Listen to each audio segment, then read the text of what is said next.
In a neighborhood in Lucknow, a local coaching center and gaming zone was filled with young people. Most were between the ages of 20 and 24, focused on studying and building their futures. Without warning, a fire broke out on the lower floors. Within seconds, thick smoke surged up the narrow stairwell, cutting off the building's main exits. Panic set in instantly. Toxic fumes flooded the upper rooms, blinding the occupants and leaving them disoriented as they searched for a way out. One survivor later described the terror of those minutes. She frantically dialed her family members, hoping for help, but nobody answered.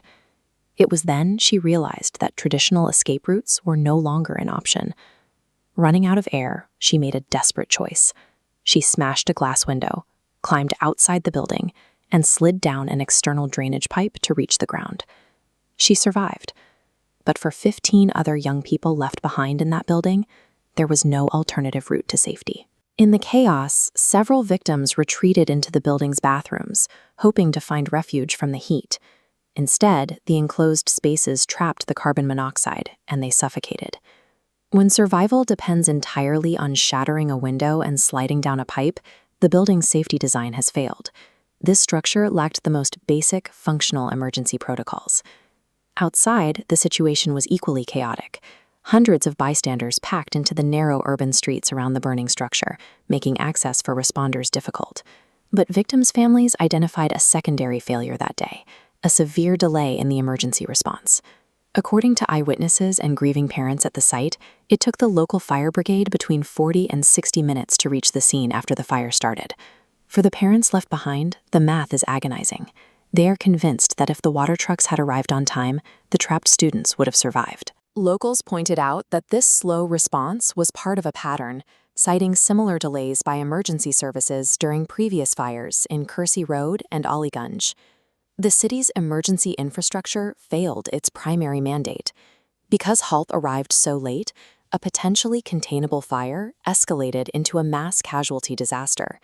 Yet, even if the local fire brigade had arrived instantly, students fought against the building's own structural flaws. Investigators uncovered a structural root cause. The building was permitted strictly for residential use, yet commercial businesses operated openly inside. This unauthorized conversion created narrow hallways and single staircases, never designed for fleeing students, turning them into inescapable choke points. The structure operated as a high-occupancy business, despite never being officially inspected or approved for commercial use, a situation fueled by the owner's drive for rental profit and a lack of administrative oversight.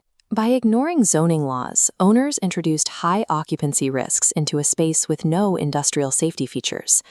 The layout effectively removed any chance of a structured evacuation, leaving survival up to individual improvisation. In the immediate aftermath, the state cleared the ruined structure and launched a government probe to investigate the cause and the response failures.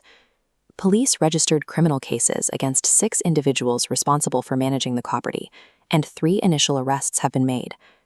Meanwhile, the survivors pulled from the fire continue to undergo treatment at specialized facilities like King George's Medical University.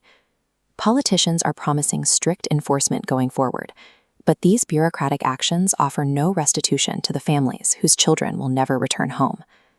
The Lucknow Fire demonstrates the direct relationship between ignored safety regulations and mass casualty events. When building codes are treated as optional to increase profit margins, the result is a structural vulnerability that cannot be fixed once a fire begins.